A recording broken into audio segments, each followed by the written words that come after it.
Olá, amigos da Leandro Stormer, eu sou o Thiago Bizzi e esse é o Farol LS, referente ao pregão do dia 8 de janeiro de 2016, sexta-feira, finalizando então a primeira semana do ano. Esta é uma semana bem baixista, né? O mercado começou o ano pelo menos direcional.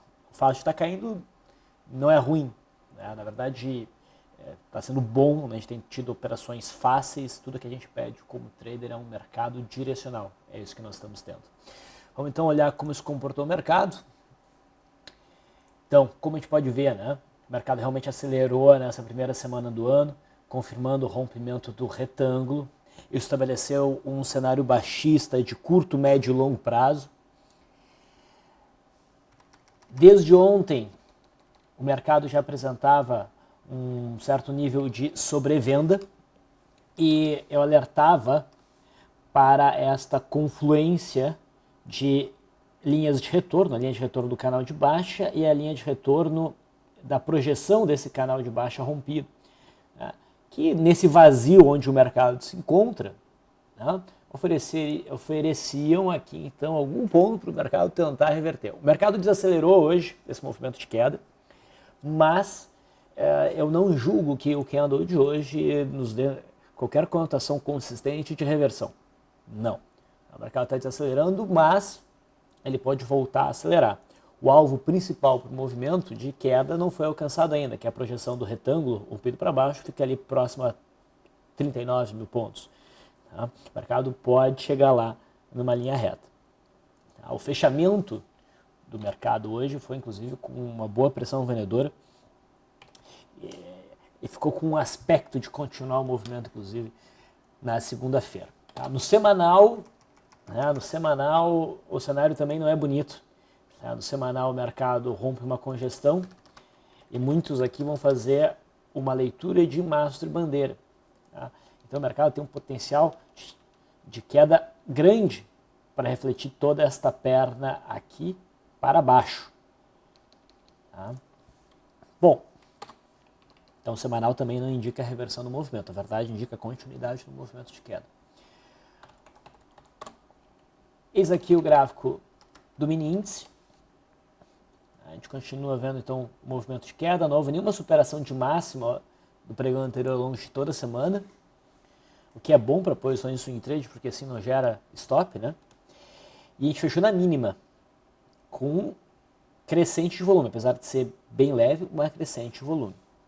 Olhando o gráfico de 15 minutos, a abertura de hoje foi um leve gapzinho de alta, o mercado ficou andando de lado, testou a resistência da máxima de ontem. Tá? Esta barra aqui não tinha um bom posicionamento para ser trabalhado com a barra de ignição, de componentes no LS Live. Tá? E logo depois o mercado fez uma barra ainda maior, na direção contrária, na direção do viés, rompendo essas mínimas, e aqui a gente viu uma barra elefante para ser operada, uma barra de ignição pelo menos. Este alvo foi alcançado aqui no 100%. Depois disso o mercado rompeu a linha d'água e acionou rompendo a linha d'água. Foi um novo sinal de venda, só que dessa vez o mercado acabou estopando muito cretinamente, né, pela média móvel de 9. Mas dá para retomar a venda aqui e o mercado ainda fechou, oferecendo aí alguns pontinhos a nosso favor. Agora reparem como o mercado congestiona e no final do pregão resolve romper bandas estreitas que se abrem na última barra, inclusive. Então, conforme o fechamento vinha se aproximando, o mercado ia se definindo para baixo. Está com cara de prosseguir o movimento de queda na segunda-feira. O cenário ideal para operar um cenário baixista na segunda-feira seria um gap de alta, seguido do rompimento da linha d'água para baixo. Isso seria o ideal. Ok? Esqueci de comentar, essa semana a gente teve um evento infeliz, né, que foi a intervenção na corretora TOV. O Banco Central interviu e está sendo feita uma liquidação extrajudicial na corretora. Eu não sei exatamente os detalhes particularmente, mas eu sei que tem muita gente que opera pela TOV, que foi vista como uma corretora bem barata, né? Muita gente operava lá, e essas pessoas agora estão com um grande problema. o dinheiro que elas tinham lá, elas não têm certeza se vão reaver, ou pelo menos com que facilidade vão reaver esse dinheiro. Posições em aberto, elas não têm acesso a essas posições em aberto, e com o mercado caindo isso pode gerar bastante prejuízo. Então, tem bastante gente muito estressada, né, com essa situação. E é natural que muita gente venha a buscar algum auxílio conosco, né, alunos de cursos, etc. Por conta disso e por conta dessa demanda, a gente montou esta página aqui. Não, isso aqui. Então, você pode pegar esse endereço www.leandrostorm.com.br/suporte clientes aqui. Tá? E o que a gente vai fazer? Na segunda-feira a gente vai fazer um evento. Tá? A gente está buscando um especialista na área para tirar todas as dúvidas, dar todas as orientações que vocês, se operam na TOV, qualquer seu amigo de vocês, mencione isso aqui. Enfim, a gente quer ajudar o pessoal. Isso aqui vai ficar aberto ao longo do final de semana, vocês podem enviar perguntas aqui, o que vocês gostariam de esclarecer, e a gente vai tentar resolver todas as questões na segunda-feira, acho que vai ser às 8 horas. A gente está só buscando a confirmação para realmente divulgar esse evento. Mas de qualquer forma, com ou sem evento, a gente vai tentar ajudar na medida do possível todos que estão sofrendo com essa situação na TOV. Tá? Então vocês podem acessar essa página, preencher aqui o formulário, a gente entra em contato com vocês, podem deixar as perguntas por aqui. Na segunda-feira a gente retoma, ok? Bacana. Então nós vimos a situação do mini índice. Tá? No mercado americano, tivemos um pouco mais de queda, o índice Dow Jones agora alcança a projeção do canal de baixa, mas ainda não há sinal de reversão. O S&P 500 futuro também cai, ainda, entanto, sem encontrar qualquer projeção que possa oferecer aí algum suporte. Também, de qualquer forma, não há qualquer sinal de reversão, então a expectativa segue sendo de baixa, mas já há um bom nível de sobrevenda aí no mercado americano. Tá? Mas é prematuro para acreditar na reversão. A gente tem que ter pelo menos um sinal antes. O dólar segue andando de lado, ainda não se definiu, mas acho que a gente está próximo da definição, que tende a ser para cima, para se buscar o topo de setembro. Meu profit agora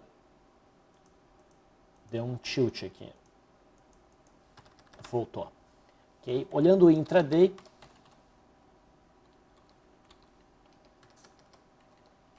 aquilo que eu mencionei, acho que foi ainda no dia 5, né, que o mais provável era a gente ter, nos próximos pregões, uma movimentação errática, tá, dentro dessa amplitude, desse suporte, dessa resistência, estava correto. Hoje tivemos mais um dia Search and Destroy, tem sido assim todos os dias da semana, então nós calmamente, pacientemente aguardamos ou pelo rompimento do suporte, que eu acho menos provável, pelo rompimento da resistência, que eu acho mais provável. O juro fez um novo candle de indecisão. Tá? Nesse caso, ontem não foi exatamente um candle de indecisão, foi um candle de reversão. Hoje é um candle de indecisão, mas que acionou o candle de ontem. Então, dentro daquilo que eu havia mencionado, a gente pode esperar agora um movimento de alta no juro. Se não acontecer esse movimento de alta no juro, esse movimento aqui, para mim, marca um segundo teste. É o suficiente para marcar um segundo teste dessa estrutura, e daqui para frente o rompimento dessa estrutura deve marcar uma boa operação de venda, trazendo o juro novamente para essa zona de suporte. Mas eu acredito num movimentozinho de alta, pelo menos para alcançar a média móvel de 21 períodos. Vale, hoje, acionou o cenário de gap de fuga. Né? Ontem ele havia pulado o mesmo cenário prévio, dessa vez não pulou. Então, foi mencionado, como as bandas estavam recém se abrindo, a gente ainda estava não tão distante da média móvel de 20 períodos, valia a pena a operação na Vale, tá? Na perda mínima, nem que fosse para trabalhar um day trade. E no day trade a Vale também cooperou. Tá? Perdeu a mínima aqui, tivemos uma boa queda, mais de 4,4% de queda desde o acionamento. Okay. Na Vale 3, a mesma coisa. Tá? A expectativa é que o papel siga em queda. Esse movimento que a Vale está fazendo me lembra um movimento que a gente teve em 2008. Outra hora eu busco e mostro esse movimento. Petrobras tentou um repique hoje, mas não é o suficiente para trazer o papel acima do fundo de setembro. Provavelmente o papel vai consolidar aqui e depois vai ceder num movimento de queda. É isso que eu acredito. PTR3 está consolidando, né, tentou um repique em cima do fundo aqui de outubro, que é um patamar de suporte em 7,65. Vamos ver como é que o papel vai se comportar aí. O rompimento dessa zona vai ser um sinal de venda bem importante para a Petrobras. Gerdau tentou um repique, mas não mostra muita força. Reparem que o candle de ontem foi completamente pulado na abertura. Fica aí num meio termo entre um Monster Gap e um não Monster Gap. Essa sombrinha aqui me incomoda um pouco. Mas se o sujeito trabalhou com um Monster Gap, ganhou dinheiro no intraday. Tá? O setup teria funcionado. Mas não me parece ainda um cenário bom para operações de retorno à média. CSNA nos deu um possível sinal ontem, chegou a fazer um bom movimento de alta, chegou a subir quase 10%, acima da máxima de ontem, vamos considerar que da abertura chegou a subir uns 5%, não cumpriria a volatilidade? Não cumpriria o alvo pela volatilidade. Mas acho que o repique já se cumpriu, a gente testou o fundo de outubro e já ficou com um candle feio. Só que para mim é meio cedo para buscar venda novamente. Tá? Então eu ficaria de fora e deixaria esses gráficos aí maturarem um pouquinho. Os em Minas faz um inside day, né? Faz um candle dentro do candle de ontem. Não é demonstração de força, está com cara de prosseguir em queda. Se fosse para apostar em algum repique, seria os em 3, conforme eu falei ontem. E os em 3 realmente parece estar marcando um fundo. Entrou bastante fundo na ponta compradora, tem espaço para repicar um pouquinho. O setor bancário, eu mencionei ontem que a gente tinha boas chances de ter um candle direcional de queda na Bradesco, conforme o mercado fosse convencendo que o papel realmente rompeu aqui os R$19 e que é para baixo o negócio. Hoje a gente teve esse candle, inclusive também com um rompimento operável de linha d'água. A expectativa é que o movimento prossiga em queda. Tá? Não tem nenhum suporte muito visível próximo. Itaú ainda não rompeu, ainda não conseguiu deixar claro rompendo os anos 25. Eu ajustei o suporte um pouquinho para baixo, para as mínimas de hoje e de ontem. O rompimento dessa região provavelmente dá um movimento operável, pelo menos no curtíssimo prazo. No gráfico diário a gente está longe da média móvel de uns períodos, mas no gráfico intradiário tem espaço para um bom movimento. Reparem que o mercado passou o pregão inteiro se aproximando da linha d'água, que está em cima de uma zona de suporte, já conhecido. Então, aqui está interessante. Itaú também, Itaú não, Itaúsa. Vamos falar de Itaúsa. Itaúsa tem venda aberta por esse candle, todo esse movimento aqui me parece ser meramente um processo de pullback, não está conseguindo nem chegar nessa linha aqui. Tá parando na mínima aqui de agosto, na linha 2 de agosto. Ao mesmo tempo que está começando a ficar com uma cara de massa bandeira. Então, entre Itaú e Itaúsa, me parece mais interessante vendas em Itaúsa.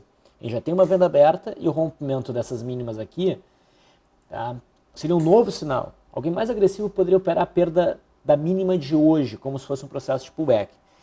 Mas o mais prudente é esperar o rompimento de todas essas mínimas aqui, olhando pelo intraday, inclusive. Acho que seria o mais prudente.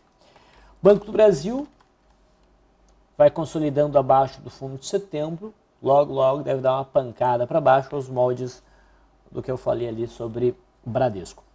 Sambi 11 chegou a repicar no intraday, mas acabou devolvendo esse repique. Continua acima aqui, respeitando o suporte por volta dos 13,70, 13,65. Aí dos papéis do setor bancário, eu que estaria melhor posicionado para um repique nesse momento. Outros papéis que a gente pode comentar, não tem muita coisa hoje, sinceramente. A gente pode até dar uma olhadinha em alguns day trades. CEMIG continua num bom movimento de queda. Lembra dessa venda aqui por gap de fuga? Hoje, ofereceu um bom day trade na ponta vendedora, um rompimento de linha d'água, com uma barra elefante com bastante volume. Fechou na mínima, quase 4% depois. Então foi um bom day trade. Eletropaulo é um papel interessante, está numa forte tendência de baixa e ainda não chegou na zona de suporte mais forte, que fica ali por volta dos 6,60, tá? Nesses fundos aqui. E aqui a gente está vendo? A gente está vendo um retângulo que está sendo rompido para baixo, está tentando ser rompido para baixo, não ficou tão claro esse rompimento. Mas vale a pena a gente acompanhar de perto. Já valeria até, na minha opinião, alguma posição na venda pela perda mínima de hoje, confirmaria essa tentativa de rompimento. E se não isso, a gente vai olhar no intraday e a gente vai tentar achar uma brecha, um argumento de venda, um setup de venda no intraday na segunda-feira, aos moldes do que a gente viu na CEMIG hoje. Então, o setor, esses papéis aí estão ainda bem pressionados para baixo e devem continuar sendo. A Gabor faz uma barra forte de alta, uma barra de ignição, mas tem uma posição desconfortável aqui com essa média móvel de 20 períodos. Então chama a atenção que fez uma boa alta, mas para swing trade não operaria. Talvez no intraday se oferecesse um bom setup. Hipermarcas, a gente acompanhou esse movimento, né? Após esse gap de fuga, o mercado veio buscar esse topo, estressou um pouco esse topo, uma vez que deixou claro que não ia passar, a gente vai estar um movimento coletivo para testar a base do gap, que está sendo testado ali por volta dos R$21. E hoje é a primeira vez que a gente tem um candlezinho um pouco mais favorável para uma operação na ponta compradora. A gente poderia buscar uma compra de exploração dessa máxima, com stop abaixo das mínimas aqui. A volatilidade está... um stop abaixo dessa mínima aqui já seria o suficiente.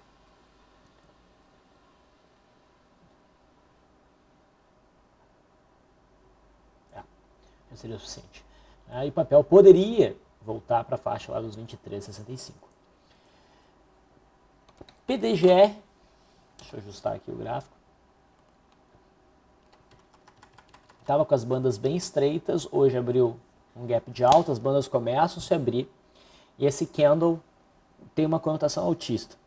Se a gente não tivesse esse topo aqui de dezembro para incomodar, o cenário seria bem mais interessante, a nota seria melhor. Mas é bem possível que PDGR consiga romper essa resistência e desenvolva um bom movimento de alta. Mas depende da superação da máxima de hoje. Isso aqui pode ser tratado como um gap de fuga, mas não dá para entrar com muito dinheiro. Tá? E por fim, realmente não tem muita coisa para comentar hoje. Rumo 13 segue um movimento de queda. Tá? Se não estava posicionado em swing trade, dava para olhar no intraday e hoje ofereceu uma boa venda, que a gente acompanhou no LS Live. O mercado ficou andando de lado, né? Pairando acima aqui da linha d'água, num cenário completamente de viés baixista. Bandas estreitaram, rompimento com muito volume, abertura de bandas. Aqui nós tivemos uma venda e o papel cumpriu mais de 6% de queda. Okay? Então, deu para arrancar umas lasquinhas aí. E vamos encerrar por aqui. Eu não quero inventar muita coisa, porque eu não gosto de inventar. Apresentei o que dava. Fico por aqui, pessoal. Desejo a todos vocês um ótimo final de semana. A gente se vê na segunda. Até lá.